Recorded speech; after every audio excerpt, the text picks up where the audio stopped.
So we're back with another Feature Friday. We got our good friend here, Pastor, Doctor, Reverend Dr. Lennett J. Anderson. Thank you so much for joining us. So before we get into that episode, got to remind y'all that season 3 wouldn't be possible without, so thank you to the support of, the Supporting Black Canadian Communities Initiative administered by the Black Business Initiative.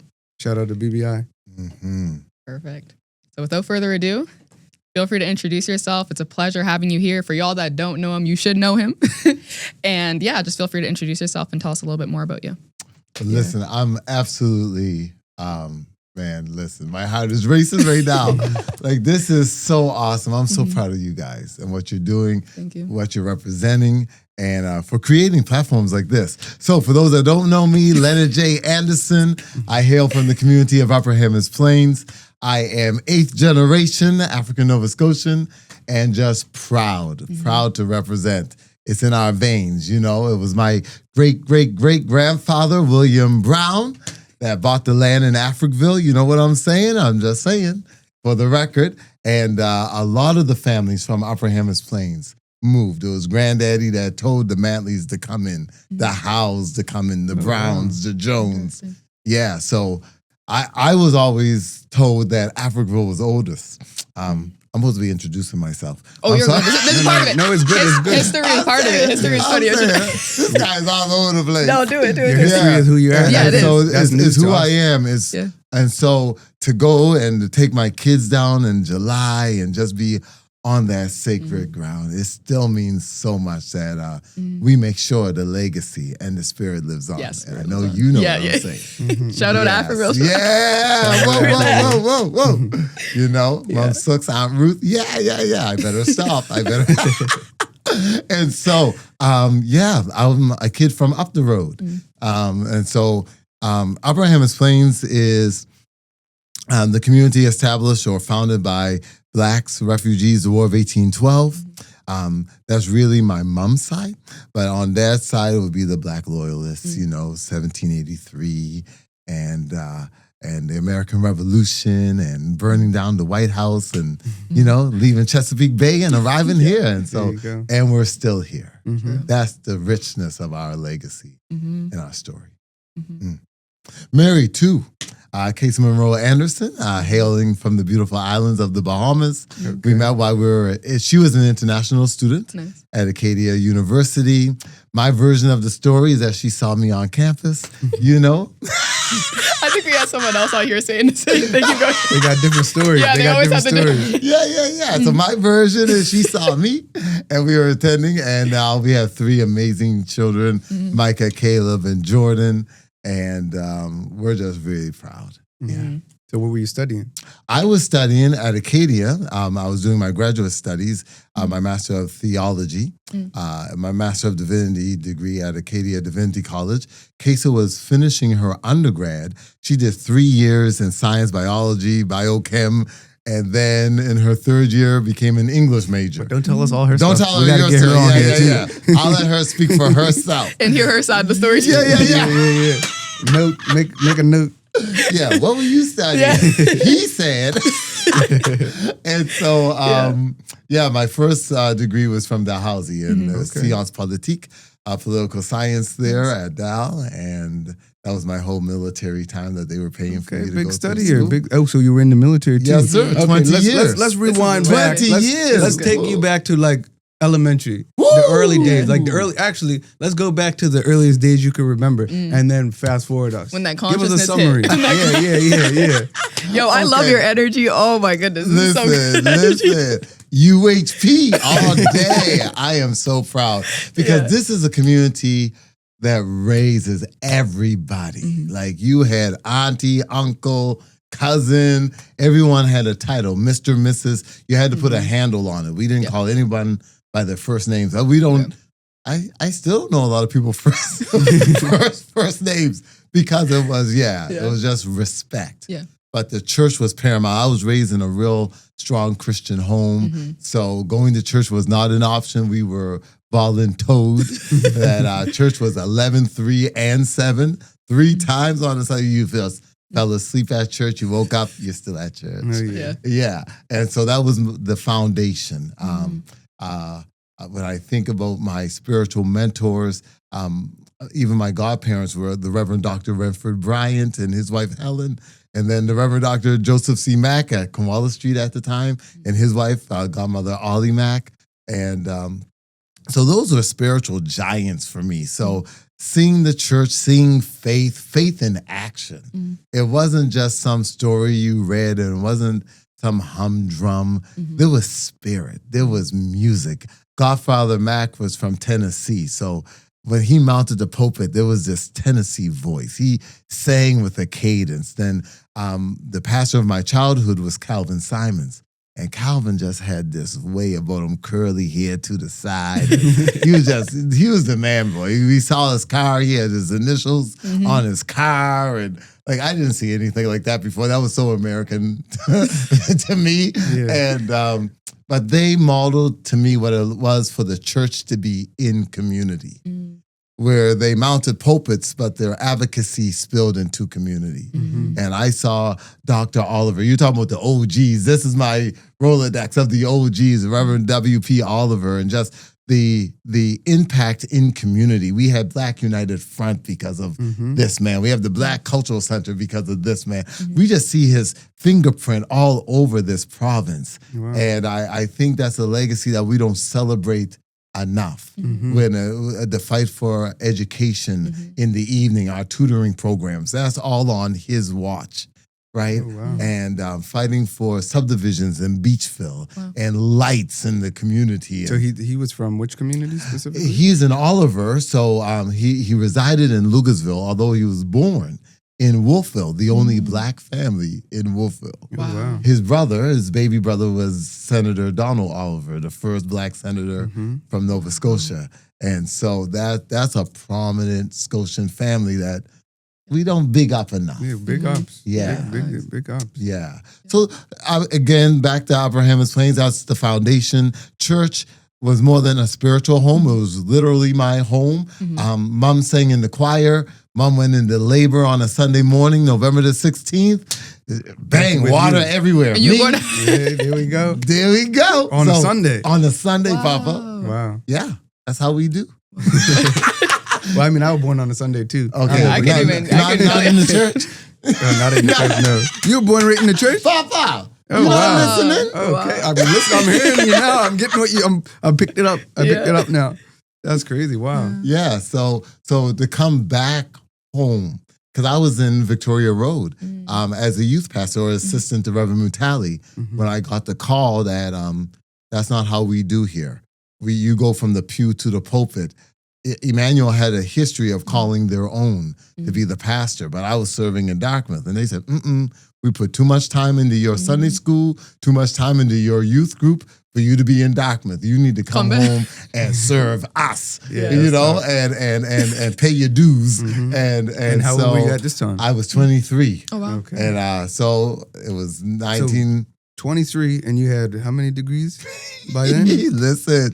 And so no, I was still working on my second degree at that time. Okay. And you were in the military? I was in the military. Wow. So it was 1999 when they called me back home. Dr. Clayton just retired, 80s, and they called someone 23 years old. And that must have been a big burden. Yeah. Or a big responsibility. Right. And because they were looking at the resume, and they thought I was doing things consecutively, but everything was happening at the same time. Yeah. So they thought, but you have to be older than that because you have this degree, and you started early, like Martin Luther. Yeah.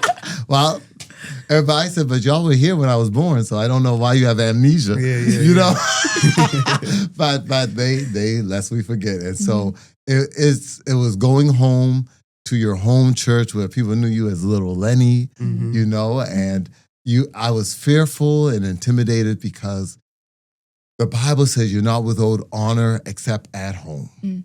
And so when people say, who's the pastor? Lenny's the pastor. Well, people told me, we changed your diapers, and then you had uncles that were the deacons of the church, and then you had to set them aside because they weren't doing right. And I'm your uncle.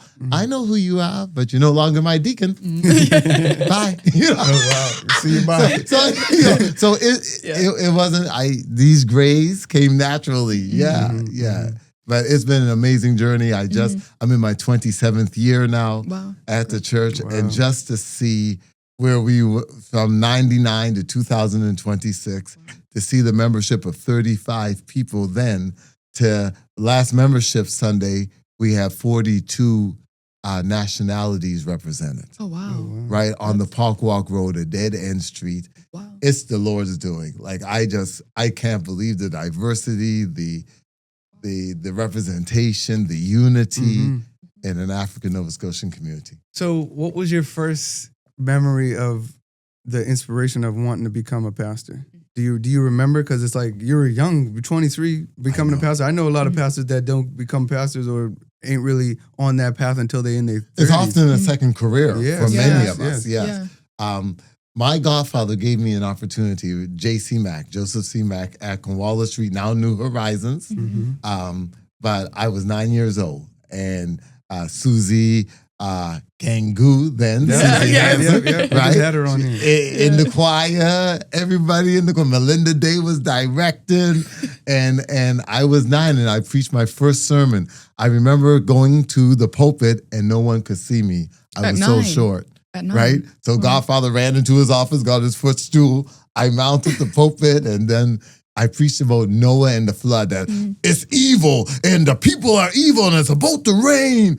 I don't know what that meant, but I was preaching it. At 9. So At that 9.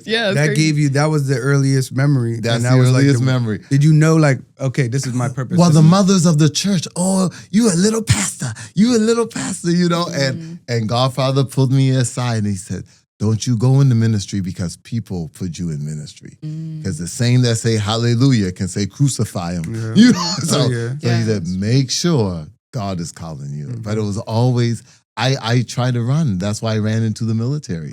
I did not want to be a pastor. I saw the abuse. I saw the disrespect. I saw the burden.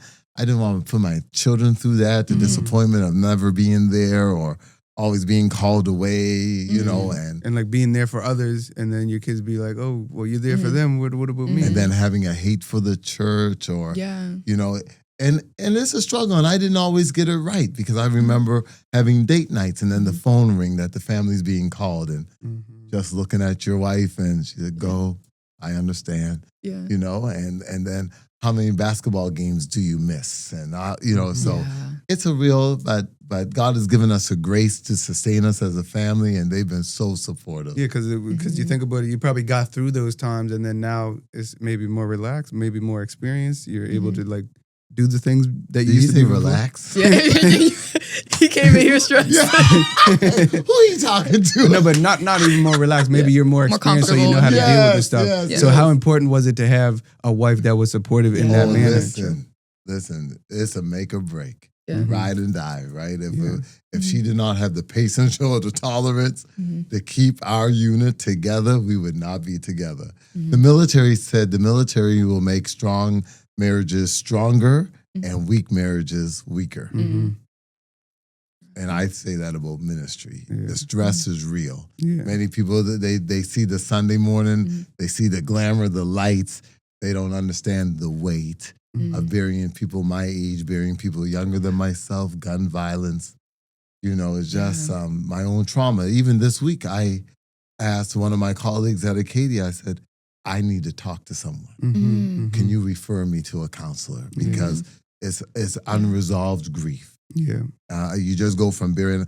2 weeks ago, I buried someone on Thursday, Friday, and Saturday. And, you know, the Friday was my cousin that was 13 months, 1 year old. And so this is the tension that but then, you know, you have a wedding at 11 and a funeral earlier that morning. And so it's an emotional roller coaster. People don't see those stresses. Yeah, 100%. And a lot of guys are like men, they don't feel like they can go and talk to somebody or get a counselor or do that stuff. Have you experienced? Even myself, especially when you think you're somebody, you know. I remember the first time I went to a counselor in Bedford and I had to psych myself out because you don't want anybody knowing your business. Yes. Oh, and I'm on the news and I'm on TV and I'm on this. And so I just said, well, you probably heard of me. And they said, we never heard of you before. It was the most humbling. I loved it. It was like, buddy. Oh, you don't know me? Probably felt like a Okay, savior. let me Safe empty space, so out let me yeah. trauma dump. Trauma dump. It was so good. It was so good. It was a good reality check. Nice. I needed Yeah. that. You're not as big as you think you are. Sit in the chair and talk to me. Yeah. So- I think it's important for people to know that they can talk to people, and it's like, even for me, like I talk to my barber, I talk to, like, I'm an open book, so I let my friends know if I'm going through something, and that it heals me, and then it gives them the permission of, like, me. I'm gonna dump on you, you dump on me, and then we heal each other. We have to break the silence. Yeah. So often I say to the guys in our church, we're only as sick as our secrets. That's it. Amen. That's Amen to episode that. title right there. Hey! I like so that. we have to break the silence. We have to give voice to our lived reality. Yes. Because it's not a figment of my imagination. Driving into Upper Hammonds Plains, I'm on the Park Walk Road. If you're a person of color on the Park Walk Road and the Tantalum detachment is there, you're going to have trauma. Like, I was literally I had tremors. That's why I had to go and talk to someone. Because driving while black is not a figment of my imagination. This is the skin I'm in. And that's why I love being at Acadia. But because I teach racial justice there. And so many of the students, like, we just didn't know. We thought that was in the history books. We didn't know it was present day reality. But when I told them in 2025, we discovered that we had fire hydrants that can't suppress fires. They said, intentionally? Like, to have firefighters show up in your community, hook up to a fire hydrant, and nothing comes out because they're dummy hydrants. And they've been dummy hydrants for 25 years. Right? The injustice. They don't understand the magnitude of this structural racism in this province. When you deliberately put pipes that are too small so that the pressure is too low. In the community that has the first all-black volunteer fire department in the country. Upper Hammonds Plains had the first all-black volunteer fire department, and we're the ones with the fake fire hydrants. And then with that then they want to know, then you got to pray because you want to say some other stuff. Lord. Because then that would look bad on the firefighters to be like, okay, well, when the fire happens or when something happened, you guys weren't able to put the fire out. You're not competent or whatever. But it's the structure that you said that's built around it. It's not their mishandling of it. It's the structure. It's a setup for failure, essentially. Yeah. So you talked about the tremors. Is there something you're able to talk about on here where maybe what caused that when you're driving? Oh, it was the driving while black. It's just, we have a long history with the Tantalum RCMP detachment. And I would be okay even on the Bedford Highway, but with the Sobeys and Hammonds Plains, that intersection, when you turn right, it was a psychological, like, you just get tense. And what was so embarrassing for me is to be stopped by the police. The most recent event is that we're on the Hammonds Plains Road at a red light. The light turns green. I start going. My son Micah's in the front seat, and we hear woo, woo, woo, woo. They'll pull me over, speeding. Micah says, I'm looking at, boy, be quiet, But he said, speeding from a red light? And then the guy said, so you heard? He said, oh no, you had a device in your hand. Micah had the device in his hand, right? But I took the ticket. And the disgust that was on my son's face, I said, the case in that moment, I felt like this. Because it was just a disappointment. Yeah. Dad, you talk about speaking up for yourself, fighting for right, fighting for justice, not allowing anyone to abuse you or misuse you. And you're going to pay that ticket? Like, I felt hypocritical in that moment. I said to Casey, I will never allow my son to look at me like that again. Mhm. So I went down to the station. I was fighting the ticket. I had my speech all rehearsed. I was going to say, Your Honor, boop, boop, boop, boop, you know, and it got thrown out, Yeah. you know, but again, I needed to model for my son what advocacy looks like. Mhm. That we fight for ourselves. We fight for our right. Mhm. And yeah, Because that's the crazy thing, because you're in a rock and a hard place, because you do have to advocate for yourself, but understanding through lived experience and through experience of other people, you argue with them, please. Now you in jail. Now your wife got to come pick your son up, you know? So it's like being mindful of stuff like that. I think it was also responding with a cracked voice. Like I said, I'm a grown man. Why am I like, yes, sir? Like in them, just my voice, my tone, my voice cracked. It was embarrassing for me to be the father, the big man, the OG in front of my son, and to see him witness this inferiority. Yeah. I appreciate you sharing that, Yeah. because that's something really vulnerable, and not everybody would share that on here. But I think that it's important to recognize and look back at that stuff and grow from it, and then also be able to like, okay, I got my speech ready. I'm gonna go stand up, and if this does happen again, I'm not gonna go crazy and get myself in trouble, but I am gonna show my son that this is what advocacy is. Did you guys discuss that afterwards? Oh, we always, our kids, it's the home in which they live. Like they have a mother, like Casey Monroe, and they are always hearing it. I remember, you know, we don't live in Upper Hammonds Plains. Well, yes, we do, but we don't live in the community proper. We live in the subdivision right beside called White Hills. So they built a subdivision by Upper Hammonds Plains, a historic black. Anyway, They call it Black Hills. I wonder who owned that. Yeah. Who named that? See? But they said it's because of the white trees, it's white birch hills. But the tree root is still. Listen.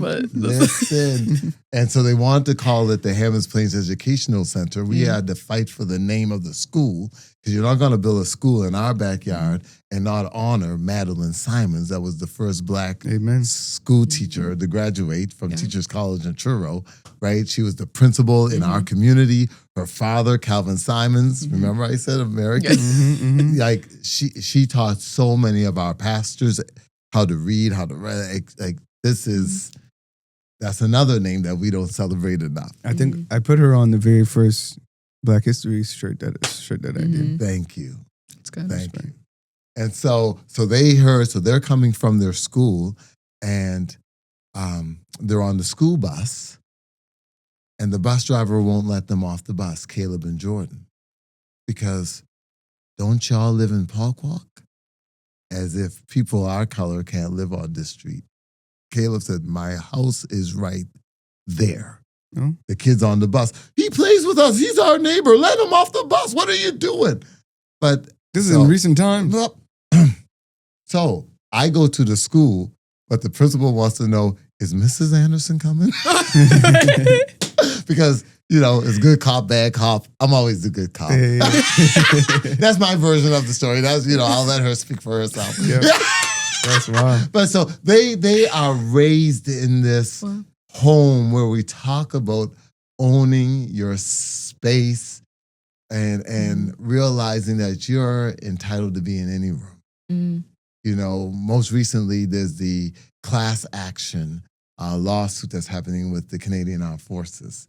And so everyone, Padre, you're writing your statement, right? You're putting in your claim, right? And I said, I don't know if I can relive those experiences. You know, I joined in 94. And when I got posted back here to Halifax, I didn't know I was the first African Nova Scotian commissioned officer. There was all kinds of black people on the base, but they were leading seamen, master seamen, corporals, sergeants. They weren't officers, right? Because I had a degree, I was now in the wardroom. And so when I walked into the wardroom for the first day, I heard Commodore Olin Breweries, you know, Commodore Olin, who's chocolate over there? And Jack Oakley was the bartender. He said, here's a rum and coke for you. You know, he said, you're in the Navy. This is dark and dirty. This is our drink. And and someone said Anderson. And so, Anderson, come here. So shoulders together, heels, and you made your way to the Commodore, and he had a long pipe, cigar in his mouth. And he said, Anderson, I don't see any ashtrays in here. Give me your hand. I said, oh, not today. but he's a Commodore. He has stars and stripes. I'm an officer cadet. I have a little spaghetti stripe on my shoulder. Like, this is my first. Yeah. I just got posted back home. But all due respect, sir, my hand is not your ashtray. And I turned to the left and I walked out the wardroom. I called my mom, who worked on the base at the hospital. I said, I'm fired on the first day, And when I talk about the story, I tell them, I don't know what hurt me more that day. The words of one or the silence of many. Because the wardroom was packed. People I did basic officer training with and CFB Chilliwack, they got posted back as well. And no one said anything. Silence is complicit, right?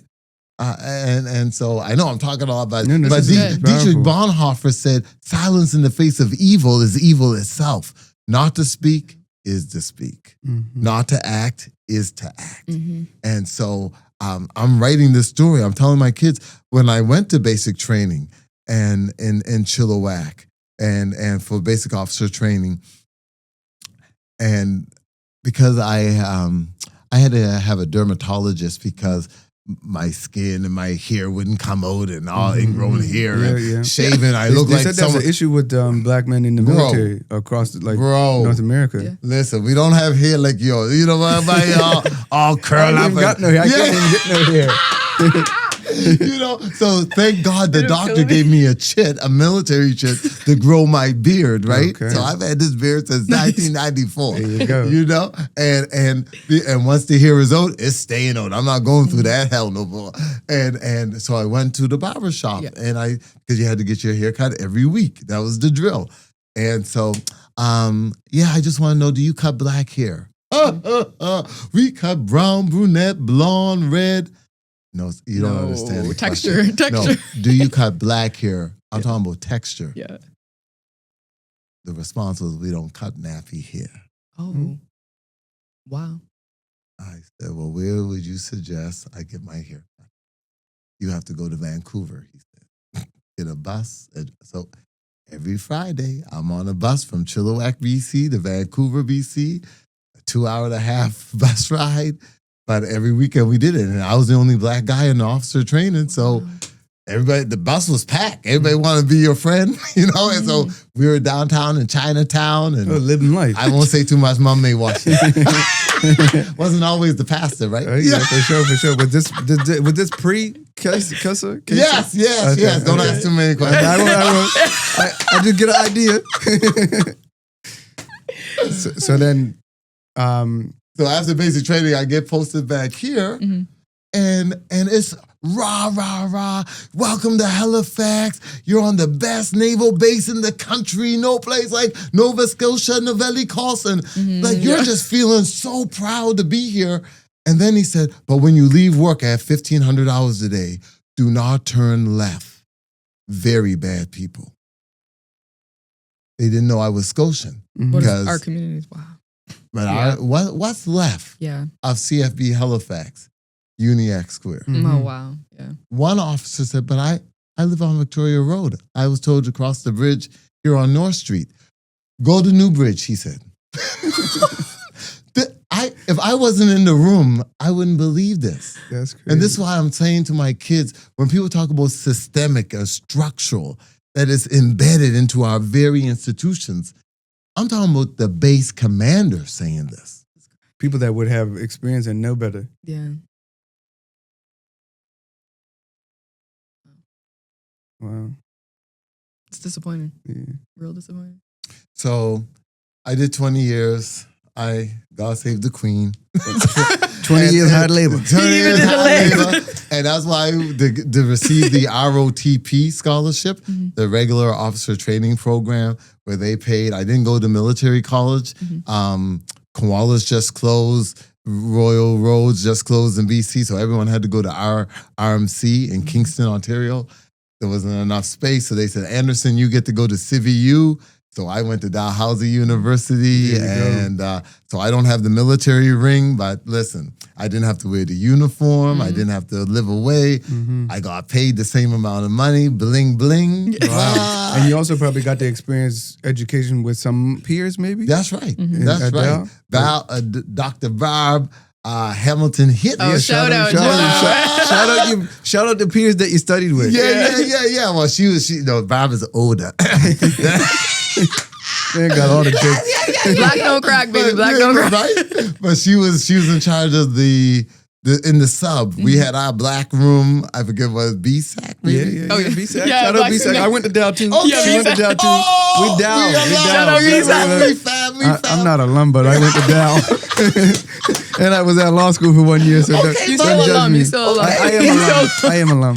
I'll say I'm alum because there is a Dow article. If you Google me and Dalhousie, I'm in an article where they say I'm alum, so I'm gonna take it. There it is. And so, no, she provided a safe space. Yeah. She provided a safe space, and that was community for me. Right, so she was working with the BSAC back in those days? Oh, yes. Wow. Yeah, that was before faculty. BSAC made you feel at home. Like when I started at Dow, it made me like get more connected with the like the local blacks that aren't from like my community, but also like the folks from the diaspora, like African, Jamaican, like I did my DNA not too long ago. I tell the people all the time on here, I'm Igbo, Nigerian. My background, Papa, what? My brother, I'm 71%. I'm half black, half white, so I'm only 30%. But majority of everything that I'm made up of is Igbo, is Nigerian. East, we ESAP, yes. Hey. Yes. You get mine done. Girl, listen. Kesa gave me, she knew for me it's important. I need to know. And I was always told Sierra Leone. Because we left here. It's, you know, and the but there got to be some percentage of Freetown that says home of Nova Scotians and Freetown, Sierra Leone. So I was telling everybody, I'm from Sierra Leone. Not realizing we went there. That's not where we Yes. That's not where we came from. So because of the representation of countries in our church, Boma, who's an amazing artist, his mother-in-law came and he said, Mommy, look at Pastor. And she was looking. And he said, where do you think he's from? And she said, he Ibu. I said, no, I'm Sierra Leone. She said, I don't know who told you that. And she said, oh no, your cheeks, your nose, she said, I said, so then Kesa gave me the kit. And it came back 71%. Wow. But is there any Sierra Leone in there? Is there any trace of Sierra? I didn't see any. Oh, wow. Not in mine. 71. That's a lot. That's a lot. Did you go back and tell them? Oh, yeah. Oh, yeah. You know. So now I have clothes. It's cool. I'm the long lost son. It's cool because a lot of Nigerian folks, they can look at folks and say what they are. Like my dad, because my dad is obviously, he's full black. So his Nigerian is like 60 or 70%. And then when I say like to African folks, like, what is he? They can say straight up without me even giving them any guesses. And it's just like, because I don't know what it is. Because for us, it's here like, it's kind of similar to where we know like a Nova Scotian. You know a black Nova Scotian when you see one, right? 1,000%. It's like they swagger, they way they looking at you. Or they got like, something in them. Yeah, 100%. Yeah, they'll be like, who's your family? Yeah. Who you people? Yeah. So then, career in the military, you did 20 years in the military while you were doing the pastoring. Yes. And then so I served from 1994 to 2014. Okay. In the military. So while you were doing that, it was like, was that So I was at the church. Okay. Yeah. And then in 2021, I was asked to join the faculty at Acadia. So so I'm out of the military now, but the hustle is real. There was one thing. You go. So with the guy that wanted you to do the ashtray thing, was there any other experiences with him, or was like where's he at today? Experience with him? No, he he's deceased. Okay.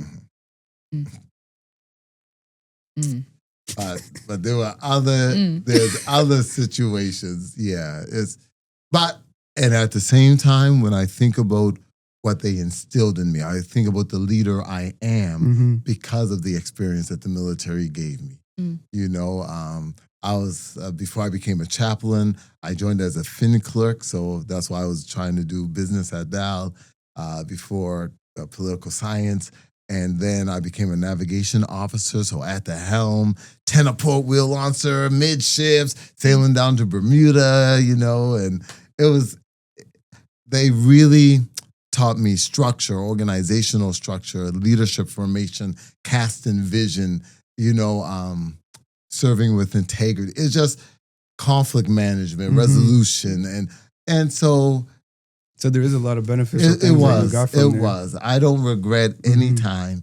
I'm just saying you had to hold your ground. But yeah, I think respect to that, standing on business in terms of like letting your superior know, like, not your ashtray. I think that's a powerful story in itself for anybody. Like, that's something that I can go and share with a youth or wherever they at and take that as a strong, because you like think about with the getting pulled over by the cop and then contrast to that's you know what I mean? You were a young you. Right. But then this is a lived experience you that knows, okay, I ain't trying to go to prison in front of my son. But at the same time, even although I progressed through the ranks in the military, when I got my commission, coming out of the wardroom, there would be people that deliberately crossed the street so that they wouldn't have to salute. Wow. Oh, wow. Right. And so that's I'm saying some of it was very obvious racism. Yeah. You know, yeah.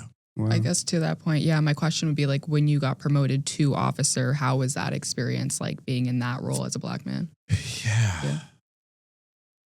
If you're comfortable sharing whatever. For me, it was so rewarding because I came from the ranks, so I'm very biased. We have not from the ranks. I mean, non-commissioned. So I joined as a ordinary seaman, a private in the Army, you know, and so I became a leading seaman before getting my commission. And I always say that those officers that come from the ranks are more relational, and because I was a chaplain at that time, so.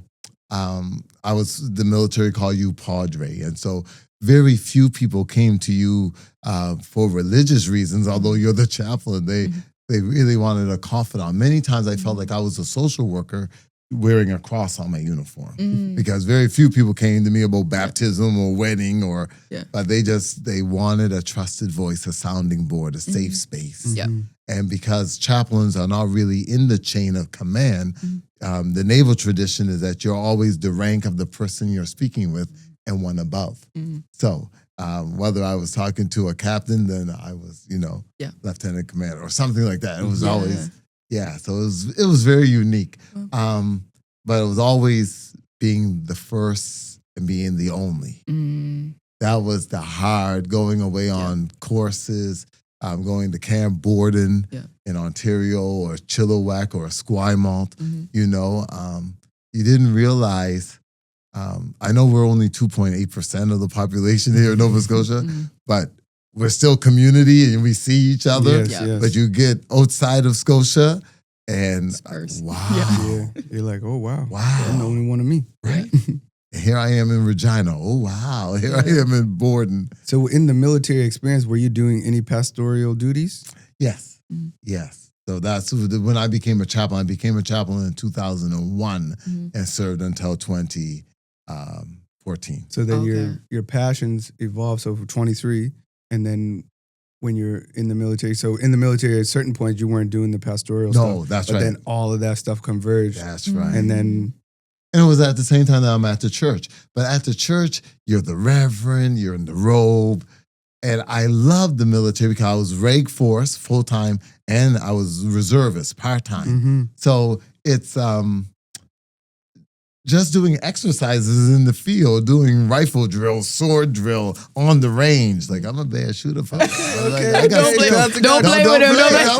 Okay. That's tough. So how important was like having that, family, balance, work, like thinking about a pastor? Because I know it's a constant struggle. Yeah. Even today I'm out of balance. Like you have to be intentional. You have to work at it because I have the disease to please. So I give everyone my yes. And that's why even having structure at the church, that if you want to get me, go through the administrator because she tries to protect me and safeguard a lot of things. Because Boundaries. if you get me on the phone, when do you want to do it? Oh, I'm just coming back. Okay. Shout out to the 15 admin. minutes Shout ago, out to I'm your gonna admin. Let them people know. Hey, listen, we love those that keep me guarded and balanced and That's protected. good. Yeah. And reminding me that no is a word. Yeah. Yes. And say no to this so you can say yes to the greater. Just so you guys know, he almost said no to us. Do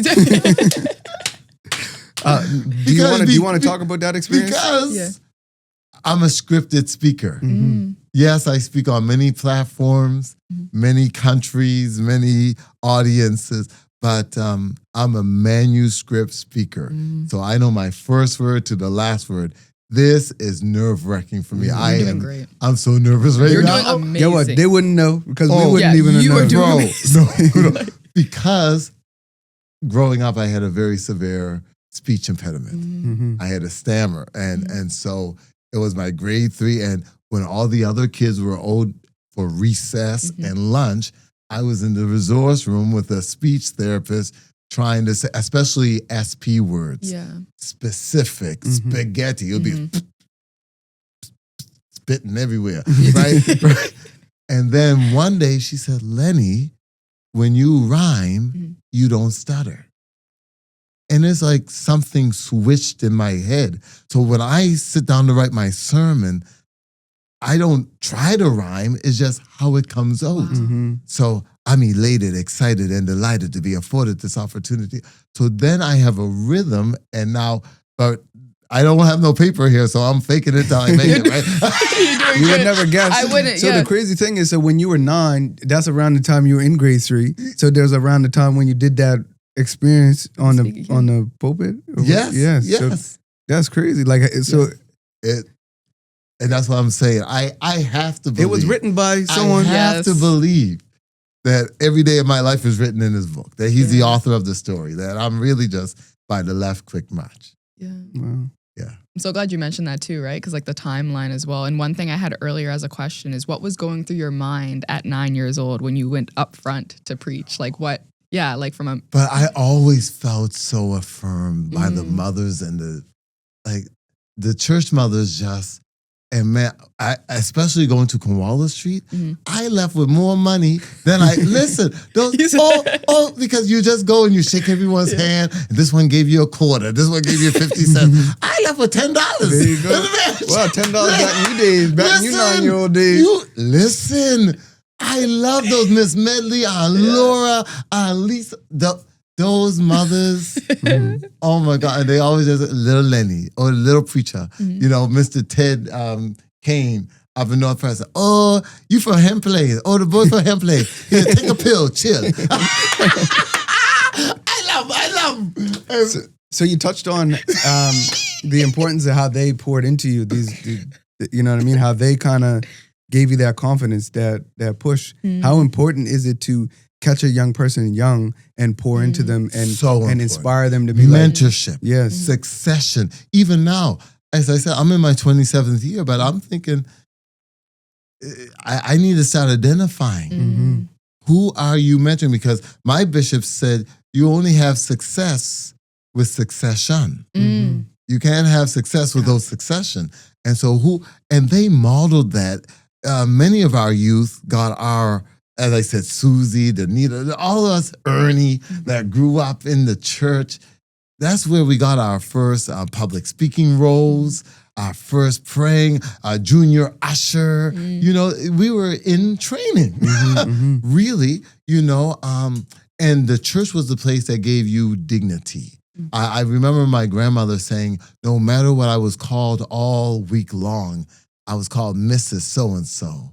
You know, sister so-and-so when we got to the church. It was a place of dignity, your identity. It was, you weren't dehumanized. You know, you were celebrated. So it was the ABUA? AUBA? AUBA. And from your experience coming up from younger, a lot of the folks that come on here, because we're all mostly from the Black communities here, was it like traveling? Did you guys travel to different churches? Yes. Tell us about that experience. Yes, and that's where, especially in the BYF, the Baptist Youth Fellowship, that's where I made friends all across this province because it was nothing for the BYF conference to be in New Glasgow. And then you meet all the Vale Road people and the Bordens and the Bowdens or you go to Truro, you meet all the Parises and, the Island and Fort Street. And it's like I remember we were saying, we didn't know there was black people outside of Hammonds. Yeah, that's how we didn't know. Going up home and then hearing up home, old home, Cherry Broke, oh Lord. Hey, them guys always would get me at school when we was out there with Nico and them, and it was more Hammonds Plains than like my up home people, and they'd be like, oh, we from the real up home. And I'm like, I'm outnumbered. But like, to me, the real up home is North Preston. No, that New Road. No, there was a youth that I saw at one of our engagements, and he said he's from up home. I'm like, oh yeah, we family da. And he's at Upper Hammonds Plains. I was like, that's your up home? Okay. Oh yeah, and they mean it like how we feel about it. The same way. It's like they try to claim up home. Yes. And that's why when you ask me about the land, like out of all the AUBA churches, I think we're the church that is land rich. Yes. Like you go up home and you see parking is an issue and you don't want to be parking on people's property and all this other stuff. They be always on the mic saying, can you move your car? Because you blocked someone's driveway. Can we talk? Yeah. And then, so. You'd have killing me. But in Upper Hammonds Plains, when we came as free refugees, the king granted the church 30 acres of land and said on like this 30 acres in a mill. And so on this 30 acres, they said, Bill, they called it a colored house, a colored worship house, and a colored school. So on the church property is both the segregated school and the church, right? But across the street is the lake So yeah, give the folks a little bit of background. That's the land that we were given to steward. We're the benefactors, and I see this as our ancestral land. Yeah. And that's so I'm not against development, but I'm against displacement. And so many of our seniors are being displaced and developers are knocking on people's doors right now. I feel our community is under siege right now. We're really under attack with, and we have land, we have our deeds. We were on the same ships. 500 went to Hammonds Plains, 1,000 went to Preston, but many weren't given deeds in the Preston Township. But we have our deeds. But again, the development right now that's happening in our Black community it's an assault on us. And so I'm wrestling right now with what does the church do in this hour where we had this land for 210 years now. And we've managed it, we've stewarded it, but is there an opportunity for partnership with the Upper Hammonds Plains Community Land Trust? Because I dread to think of the day, I'm not all that in the bigotry, but I dread to think of the day when I'm no longer at the helm. I'm no longer the pastor. Our board is very diverse now. What will happen when an African Nova Scotian lens isn't at the board? And they say, oh, well, we can sell 5 acres to pay this off. And so I said, I would rather give our ancestral lands to the land trust to secure for generations to come that this is the land that was given to our ancestors. Forever. Sweat, blood, and tears are in this land. And we're not going out like that. So what does a partnership look like with the church and the trust? Well, I'm not selling anything, but I'll lease it for 100 years. Okay. Right? And if I lease it, for example, to our new executive director, Mr. CEO, Curtis Wiley. Shout out Curtis was on here too. Right? And so what if the church engaged in that partnership and say, behind the church parking lot is 10 acres and waterfront property.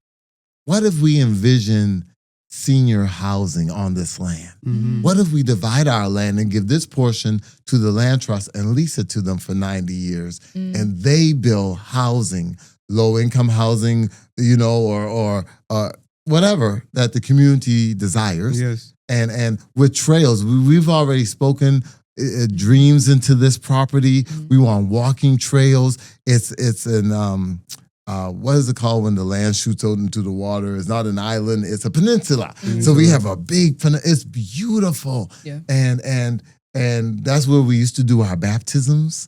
Like we used to walk out the church doors, pass through the parking lot and straight into the lake. I'm the bougie one, so I don't do lakes. I do baptism pools. You know, it's like a nice hot tub. But I digress. And so what if we have these walking trails where we can do kayaking and canoeing and just beaches? If the older people just want to walk on our property and walk on, what if people go fishing every summer in our lake? It sounds like you make the church great again. Bring the community. Bang. Oh man. My mother said, I will move down there tomorrow. She said, and then, if I'm in a wheelchair, just wheel me right into the church. I just crossed the parking lot and right into, and then we thought, and what if right beside the church, we have a new wellness center, an amazing sports stadium, gymnasium, youth room, exercise rooms. Because that's bridging the old folks, the young folks. It's bridging the community. It's making the community. Wow. That if this stuff comes to fruition, I feel like that's gonna send ripples through the whole African Nova Scotian community across Nova Scotia, even across Canada. We have to model. We have to see, and that's why I love to. There's no place like home for me. I think I'm gonna fall asleep here. I hope that, but I love travel. Because just exposure. And when Curtis and the team go and they see what other land trusts are doing in the United States and in Western Canada, they come back with what's possible, the possibility. And we're just sitting on land that's, the time is now. Yeah, I see a great future for Hammonds Plains, and I think they're going to lead the way for African Nova Scotians to. Well, they just secured the $62 million. Wow. $62 million to build 132 homes. And half of that does not have to be refunded. It's forgivable. Okay, wow. I never heard of CMHC giving a forgivable mortgage yet, but it's favor. And they are... It is changing the trajectory of our whole community. 100%. I love you guys paving the way. Thanks for lead by example. It's inspirational. I'm moved right now, honestly. Same. So move up home. Yeah. I'm home. Yo, if you're from up home, shout out right now. Yeah. No. So, is there anything we didn't discuss that you may have wanted to discuss on this episode so far? I didn't know what you were going to ask. So I'm good. You did great. I do got another one for you. Okay, go ahead. But just speaking to, you mentioned your role right now with Acadia, the teaching, just what your experience has been like and anything that you've done in that role. It's amazing. So I'm an assistant professor. I started as a lecturer, and after 3 years, I got promoted. Nice. So I'm assistant professor of leadership and racial justice. Nice. And so in the leadership track, if you're doing your Master of Divinity or Master of Arts and Leadership or your BTH, then you can take my class on leading healthy and effective churches or leadership that advances the mission or organizational leadership is what I'll be teaching next semester. But I also teach the theology and practice of racial justice. And so for them to understand that this is not modern terminology, that I want to lay a foundation that we have a God of justice, that justice is written throughout the Holy Writ, the Holy Book, and that He's a God of justice. That's His character, and so we applied that concept as a firm foundation. But we talk about societal ills, and I don't want it to be a black-white issue. So I bring a lot of racialized lecturers into the course, and I love it. I mean, we have our dean is an indigenous scholar, and so speaking about truth and reconciliation, what does that mean? To walk well with our neighbors. One of our directors is Asian descent, so she's an Asian leader, and she talks about Asian hate, especially being in Toronto during COVID, family being attack, almost people trying to drive over them in the street, and just the assault. We have a Jewish professor from NASCAD that comes and talks about anti-Semitism and how the synagogues are being attacked now. And so again, the students are saying, we just didn't know. I talk about Africville and what happened there. L. Jones come in, and they're not ready for L. Dr. L, they are not ready. I said, girl, I'll pay you myself. Every year she comes and just change the atmosphere. So the students that are taking this courses, are they students that want to take on pastoral roles That's in correct. the future? Yes. Okay. Yes. And come from all across the world? The vast majority are students for the pastorate, but many are for Christian counseling as well. So some are taking their MA in spiritual counseling, going to be therapists, clinicians. Okay. So then they have that background, so they're able to relate or understand. Right. So one talk about cultural competencies, right? The cultural lens. I talk about consumer racial profiling. I talk about our schools and the IPPs and how we're labeled it. And again, they just never heard. I said, I don't have a degree in mathematics. I know 1 + 1 is 2. Yeah. But when we got the stats from the RCMP, and they said that 41% of their stops are Black males, we make up 2% of the population. About 41% of it. So we have an issue in the land, right? And then we talk about the role of the church and why there is the Black church. How Cornwallis Street is First Baptist, not First Baptist down on So Street by Dalhousie. But they weren't going to call any Black institution first in 1832, right? You see what I'm saying? So it's just that whole reckoning how there's a First Baptist in Hammonds Plains, and we were attending there, but never could be a member, could not be received in the right hand of fellowship, had to sit in the balcony, and so people, Andrea Anderson, who's our moderator now, she's a States from Windsor Plains, she showed up at Acadia and she preached 2 weeks ago in chapel about race relations because it was African Heritage Month, and she told the students, imagine my grandmother, baby dying, and not being able to bury in the church cemetery because colors weren't allowed to be buried in the church cemetery. You're a member of the church, but you can worship with us, but you will never be buried with us. Wow. Right? It was silent in the chapel because, again, they think Lennett's just paranoid. He thinks everybody's against him, or that's the 1960s. Yeah, as a pastor. That wouldn't be happening today. Surely Upper Hammonds Plains, the owner or the host of the largest the Park Walk watershed, surely we wouldn't have to go to court in 1999 to fight for drinkable water when the water is passing my house and going to Bedford and Sackville and Fall River and Waverly and and Clayton Park and Fairview and Halifax proper. And then going underneath both bridges to Dartmouth in case the main watershed in Preston. Like I said, just think about Park Walk watershed is in our backyard, but we had to fight and won for drinkable water. Wow. A lot of wars were won on this journey to prosperity. And so justice fatigue is real, and many days you want to roll over and die, and some days I just can't fight anymore. To attend our African Heritage Month Gala in 2026 and have a premier that's passing a budget that's going to cut out every scholarship, like and have the audacity to want to show up and speak. Like I just can't. What is happening? Is this happening in real time? Pinch myself. Am I awake in this moment? And so I'm trying to process all of this because silence is deafening. To hear that TYP was under threat, DBDLI was under threat, the IBM program, everything that we fought for, Yep. And then to be so bold as to say that, but anyway, you see that the rah-rah worked. Although we were Yeah. told you don't need the rah-rah. Sometimes you do gotta. And that's all I'm gonna say about that. Yeah. There we go. I'm sorry, this may not is get good. shown. No, this is good. This is all authentic. good. Yeah, this is good. the real. This is the real. This is it.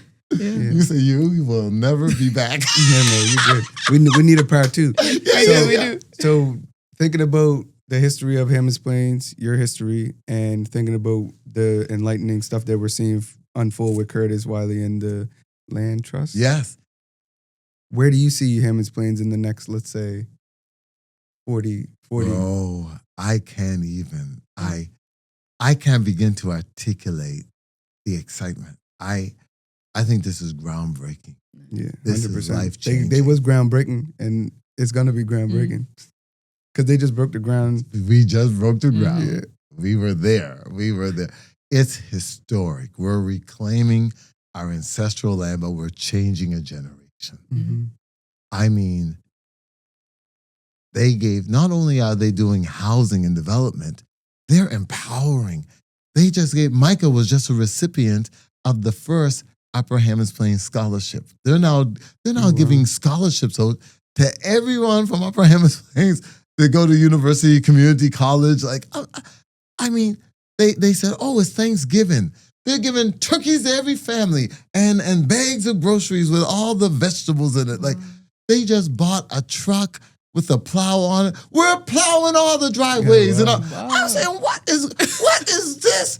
And I'm saying, buddy, this businesses in our community that's how they make their money. Like, you know, but they're just saying we want to change the landscape and we want to change the narrative and we want to be the author of our story. That's what. So the last episode of last season, Novell Provo, he said we're in the era of peace and prosperity, and I think from what you're saying is everybody's in alignment. Yes, sir. Yeah. And we pushing. Yes, sir. Yeah.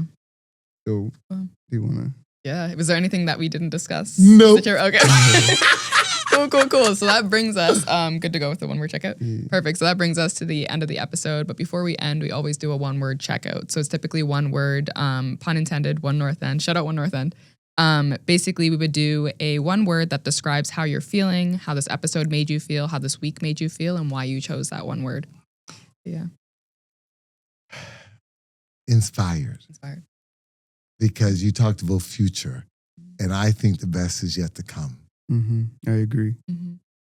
There's a verse I love in scripture that says, I have not seen, ear hasn't heard the things I have in store for you. I'm so hopeful. No matter all the garbage that's going on, all the dark clouds that are hovering, all the funerals I'm officiating, but I'm hopeful. I'm so inspired by this new generation called me the OG. Oh, wow. Wow, but this younger generation that's leading the way. YGs. Our future is bright. This is serious. Y'all are defining the moment before the moment defines you. And so thank you for leading. Thank you. We appreciate Pass you. the torch. Yeah. Perfect. Do you want to go? No, you go. You I went you got first two in last your time. bag, right? I just got one in my bag. Just in case. Okay, my word, it's similar to yours. Actually, you know what's crazy? I had two in my bag. The one you took was actually the other one. Okay. So alignment. But my next word that I'm going to choose is moved. I just felt very moved from the moment that you walked in, the energy that you brought.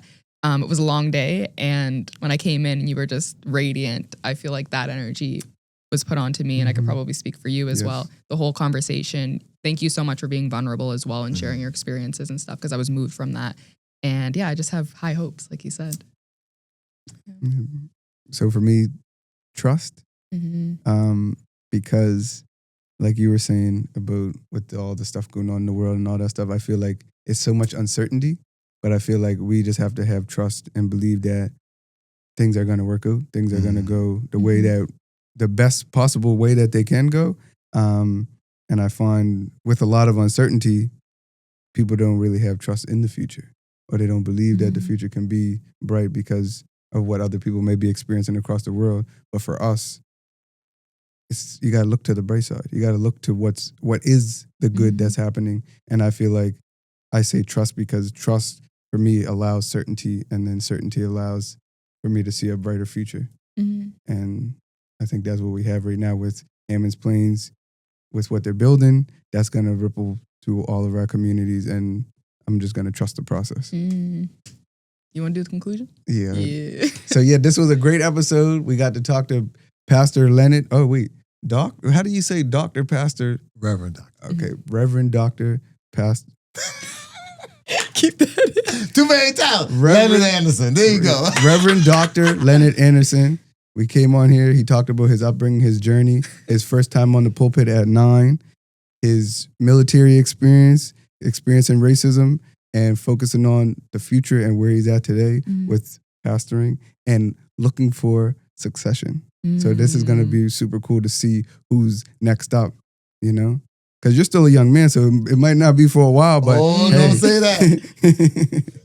I started young, so I can end young. Okay. So you got people on like peripheral that you like looking towards? Yeah. Somebody named Trev. Trust that I will be... Trust I will be in there like that. But There's I'll no be at success church. without You'll see me at succession. church, but you won't see me. There's no success without succession. You guys ain't going to force me to be a pastor. What do you say? The calling, right? It's the calling. Yeah. Yeah. I might have to go into politics. Hey! Listen. Vote for Trevor Silver. Next campaign. Yes. For sure. But yeah, y'all already know what to do. Like, comment your one word checkout, subscribe, follow, share this with your people.